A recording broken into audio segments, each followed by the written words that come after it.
Welcome back to the Deep Dive. If you're joining us today, chances are you're someone who really values getting to the heart of things efficiently, not cutting corners, but finding that proven path to mastery. Exactly. And today we are diving deep into something huge, something that's both a global goal and, let's be honest, often a source of real frustration, achieving genuine English fluency.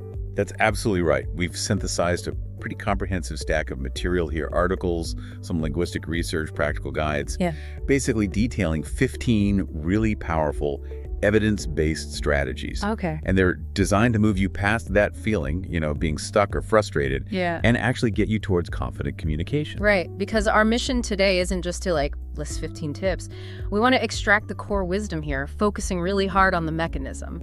The how and the why behind each strategy. So you don't just get information, you get an actual roadmap, something you can use for consistent progress. It's not about memorizing rules out of context.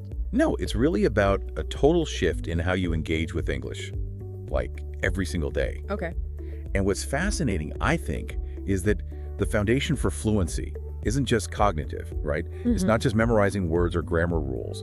It's fundamentally about changing your mindset and reorganizing your daily routine, treating English like a tool, not just another subject you study. Right, like it's part of your life. Exactly. Yeah. So we've organized these 15 key tips into 3 sort of actionable categories, just to give you a clear flow.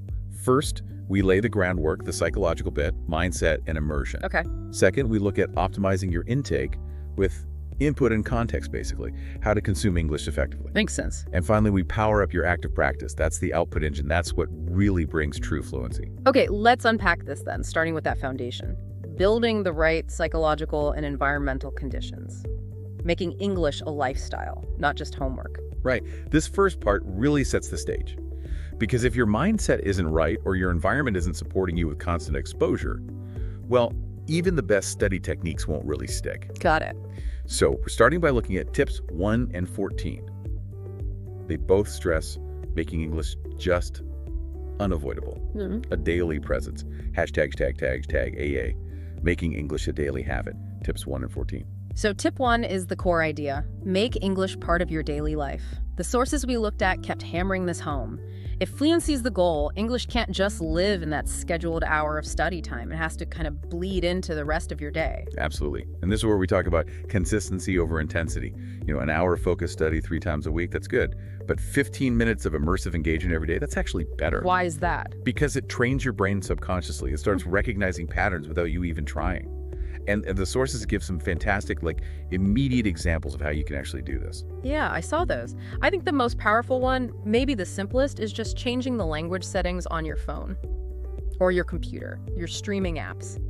Switch them to English. Exactly. It immediately forces you to deal with functional vocabulary multiple times an hour. Words like settings, save, upload, confirm. Right, the stuff you actually use. Without ever cracking a textbook. Right. And the sources also encourage active thought. So when you're doing small automatic things, making coffee, waiting for the bus, narrate those actions internally in English. Okay, so when I'm folding laundry, I should be thinking, okay, I'm picking up the socks, need to match them, these are blue, that kind of thing. It sounds a bit odd, maybe. It might feel odd at first, but that sustained low-pressure internal monologue, it forces sentence formation. It forces active vocabulary recall again and again all day long. Okay, I see how that builds up. Which leads perfectly into tip 14, surround yourself with English. This is the immersion piece, creating an environment where English is so saturated that you just absorb it. It becomes inevitable. So how far do we take this saturation? I mean, the sources had some pretty concrete ideas. Yeah, and total immersion doesn't mean you have to move to London, right? Right. It means curating your digital and physical space. The sources suggest simple things like labeling common items at home chair, table, light switch in English. Okay, visual cues. But even more importantly, they emphasize curating your social media. Follow English-speaking creators, not just for study material, but for fun, for entertainment. Okay, so it transforms that passive scrolling time. Exactly, into subconscious learning time. You're absorbing language used casually, emotionally, in contexts that stick better. Plus, think about reading English comments online. Yeah. That exposes you to informal language, idioms, slang. The stuff often missing from textbooks. That makes sense. So why does this work so well? What's the deep dive nugget here? The analysis points to mimicking first language acquisition. how kids learn. They aren't using flashcards, right? They're just bombarded with consistent contextual input. Right, they just soak it up.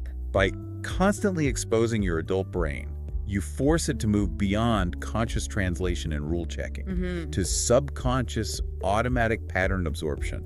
The brain adapts when it realizes, okay, I just have to process everything in this language now. So being relentless about exposure actually makes it easier in the long run. You're hacking your environment to do the heavy lifting. Precisely. Yeah. Hashtag B. Embracing imperfection and consistency, tips 4 and 15. Okay, that covers the environment. Now, what about the internal stuff, that fear of messing up? Yes, the fluency killer. That brings us to tip 4. Don't fear mistakes, learn from them. This is a critical mindset shift. I think everyone listening knows this feeling. You want to say something, but you freeze, trying to craft the perfect sentence in your head, realize you can't, and then silence. Exactly. And the source material is really adamant here. Mistakes are not failures. They are your best teachers. Honestly, they're proof you're trying, pushing your boundaries. So we need to reframe it. Completely.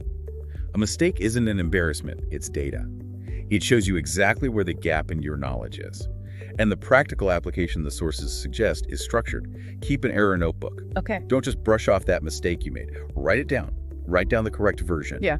And then review those common errors until they just disappear from your speech. That makes sense. Deliberate, targeted practice. So by facing those specific weaknesses, you build confidence piece by piece. You move from, oh no, I might mess up, to, okay, I know how to fix that particular error. Exactly. And that confidence is what fuels the marathon, which is what fluency really is. Yeah. And that leads directly to tip 15. Be patient and stay consistent. You absolutely have to understand the timeline. The analogy in the sources was great for this. Fluency is like fitness. Perfect analogy. You just can't get ripped or run a marathon in a week. It's impossible. But if you show up consistently, even for just a little bit each day, results are guaranteed over time. The big problem, though, is when learners get fixated on the gap between where they are now and that ultimate goal.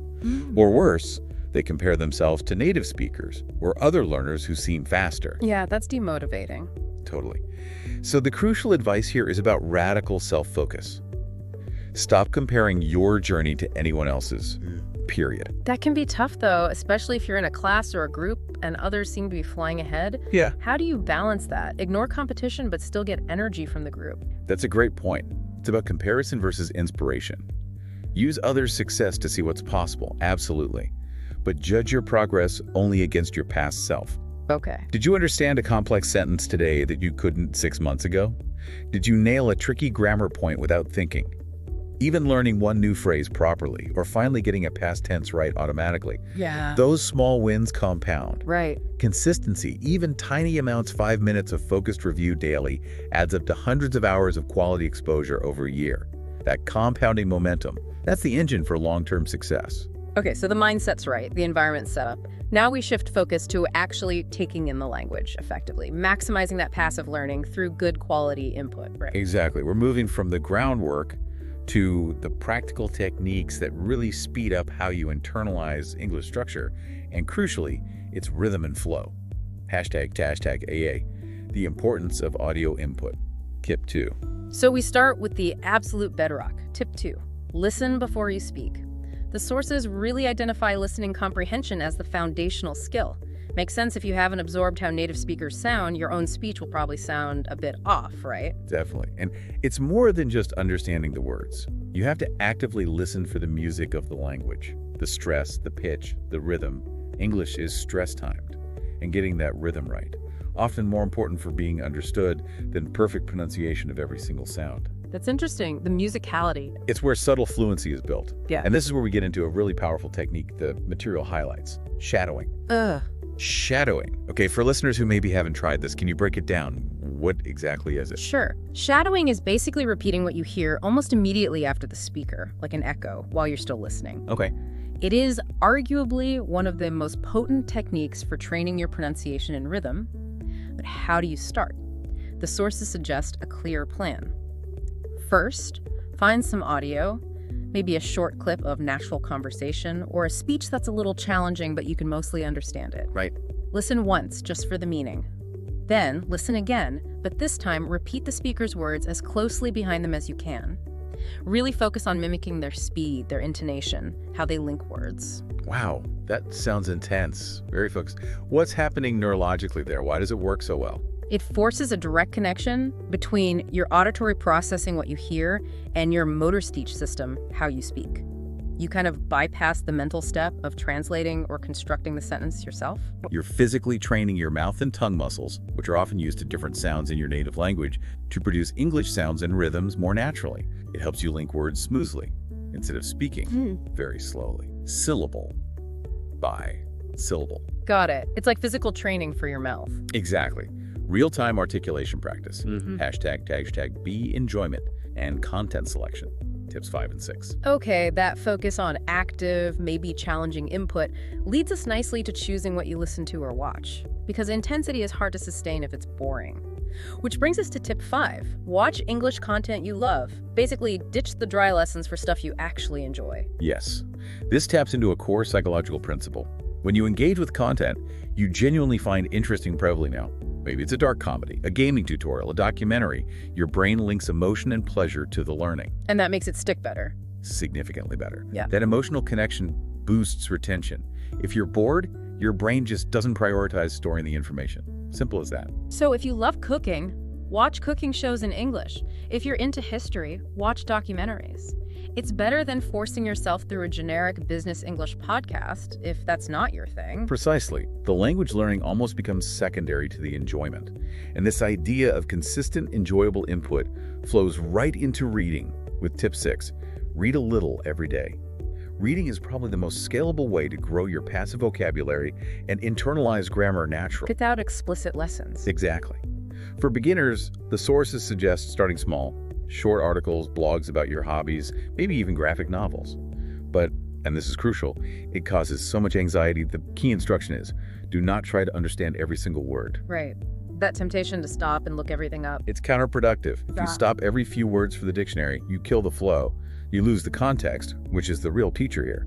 The sources mention something like a 90-10 rule. Ideally, aim to understand about 90% of what you're reading. That way, the remaining 10%, the new words you'll likely absorb from the context around them. Just prioritize getting the overall meaning. Trust that your brain, seeing those words and structures again and again, will figure it out over time. You're training for exposure, not instant perfection. Hashtag smart vocabulary and grammar acquisition. Tips 7 and 10. Okay, so all this listening and reading provides the raw material, which leads us to how we actually learn vocabulary and grammar strategically. Tip 7. Learn vocabulary in context, moving beyond those random word lists from school. Yeah, the old flashcard method. It's okay for recognizing a word, but it's really inefficient for actually using it. Memorizing achieves in isolation doesn't teach you when to use it or what words naturally go with it. Which brings us to the idea of collocation. Okay, let's clarify that. What exactly is collocation, and why is learning it in context so important for sounding natural? Collocation just means the natural way words pair up in English, the combinations native speakers use automatically without thinking. Like, we make a decision, we don't usually do a decision. Right. We talk about strong coffee, not powerful coffee, even though the adjectives are similar. Learning vocabulary in context, like the sources urge, means learning these typical partnerships. So instead of just memorizing the verb commit, learn the phrase commit to the goal. Or see it in a sentence like, the team decided to commit fully to the new strategy. You learn the preposition to and the kinds of nouns that follow. Exactly. When you learn a word that way, integrated into a phrase or sentence, your own speech starts sounding more authentic. You start reproducing natural English patterns instead of awkwardly trying to glue individual words together. Makes sense. And this same principle applies to grammar too, right? With tip 10, learn grammar naturally. The sources warn about getting bogged down, getting lost in rules. Yeah, traditional grammar teaching often focuses on declarative knowledge, knowing the rule, being able to state it. Like, the present perfect continuous is subject plus have has plus been plus verbing. Okay, the formula. Right. But fluency depends on procedural knowledge, actually using that structure correctly, without having to stop and think about the formula. So instead of memorizing the textbook chapter on present perfect continuous, what should you do? The method is simple. Notice grammar structures when you're listening or reading. When you hear someone say, wow, I've been working on this report all day, don't just get the meaning. Actively notice the structure. I've been plus verbing, and ask yourself, what does this structure do? What does it mean here? Oh, it connects something that started in the past, working on the report, to the present moment. I'm still tired from it. Or maybe I just finished. So by noticing that structure, the present perfect continuous repeatedly in different real-life contexts, a vlog, an article, a conversation, your brain starts linking the function, the time meaning, with the form, the word order. And that is where the magic of automaticity happens. With enough exposure and noticing, grammar stops being this conscious, scary puzzle you have to solve before you speak. It just becomes an automatic pattern. You stop thinking about the rule and just produce the structure naturally. #GODD. Using tools wisely. Tip 12. Okay, this seems like a good place to talk about technology. We've got all these apps now. So tip 12, use English learning apps wisely. A balanced view seems important here. Absolutely. We have to acknowledge these tools can be useful. Apps like Duolingo are great for gamified motivation, especially early on. ELSA Speak can give you really helpful feedback on pronunciation. Grammarly can polish your writing. They definitely have their place for specific tasks. There's always a but. There's a big but. The essential warning from the source material is clear. Apps are great support tools, but they really shouldn't be your main way of learning. Why not? Where do they fall short? Their main weakness is they can't replicate spontaneous real-world context. They're good at isolated drills, match the word, fill in the blank, simple sentences, but they fail when you need to navigate a messy, complex, maybe emotional conversation where the context is shifting every second. Right. So the app can drill you on those 10 new words, but it can't replace using them naturally while discussing a nuanced article or having a real back-and-forth conversation. Exactly. To get the most out of them, treat them as supplementary. Use them to reinforce vocabulary or check grammar points you notice during your real reading or listening. Make sure they're feeding back into the real-life context you're building, not replacing it. Okay, we've laid the foundation, we've maximized the input. Now we get to the critical part, actually producing the language, activating the output engine. This is where so many learners, even advanced ones, feel stuck. They understand almost everything, but speaking fluently is still a struggle. Yes, this section tackles that exact bottleneck. It's often about the mental process that happens just before you speak, that cognitive detour that can be really crippling. #A. Bypass the translation barrier. Tip 9. Which brings us to what might be the single biggest reason people struggle with true fluency. Tip 9. Practice thinking in English. This hits that habit of thinking first in your native language, mentally translating, and then trying to speak. That lag time. It's the classic sign of non-fluency, isn't it? It just kills the natural rhythm of a conversation. The required shift is tough, no doubt, but it's essential. You have to learn to skip the translation step entirely. The thought needs to go directly to English. Okay, but how? Yeah. How do you break a habit that ingrained? Where do you even start? You start incredibly small, really simple, immediate concepts. The first stage is just object labeling. Look around you, right now. Silently name things in English. Desk, lamp, window, coffee cup. Okay, simple nouns. Then, stage 2 is simple observation. Narrate immediate thoughts or feelings directly in English. Instead of thinking your "I'm hungry" thought in your native language and translating, the thought itself needs to form as "I'm hungry," or "It's raining, I need a drink." So you're training the brain pathways to link the concept straight to the English word, cutting out the middleman, your native language. Exactly. It's essentially freeing up cognitive bandwidth. Think about it. Right. Translating is doing 2 mental tasks at once. Right. By forcing your brain to operate directly in English, you free up all that working memory. And then you can use that freed up brain space for more complex things like choosing the right vocabulary, using the correct tense, focusing on intonation, instead of just scrambling to translate. And the payoff, the sources say, is basically the definition of fluency. When your brain stops translating and just generates thoughts and sentences directly in English, that's when it becomes instant. That frustrating pause between thinking and speaking disappears. That's the breakthrough moment. ### Witter speaking practice, tips 3 and 8. Okay, so the brain's starting to think in English. Now we need to get the mouth coordinating with it, which leads to tip 3. Speak every day, even alone. The message here is clear. You don't need a speaking partner right away for this daily practice. Absolutely not. This is perfect for anyone who feels shy or maybe doesn't have easy access to native speakers yet. Yeah. The strategy, as we touched on earlier, is that consistent narration, internal or external, of what you're doing. The active narration technique. Exactly. As you're making dinner. Okay, I'm chopping the onions now. I need to find the olive oil. Where did I put the salt? This daily monologue, even if it's just whispered or thought, forces you to actually use the vocabulary and grammar you've been absorbing. So it takes knowledge from passive, I understand it when I read it, to active, I can produce it when I need it. You're practicing output, but with zero pressure, building muscle memory for forming sentences. Right. And to make this self-practice even more effective, to turn it into self-correction, we add tip 8. Keep a speaking journal. This adds some structure to your solo output. How does this work specifically? The method is pretty straightforward. Record yourself speaking for just a few minutes each day. Pick a simple topic, your plans for the weekend, summarizing a news story you read, describing a favorite movie, whatever. Okay, make a recording. Then what? Then comes the crucial part, the reflective step. Listen back to that recording immediately.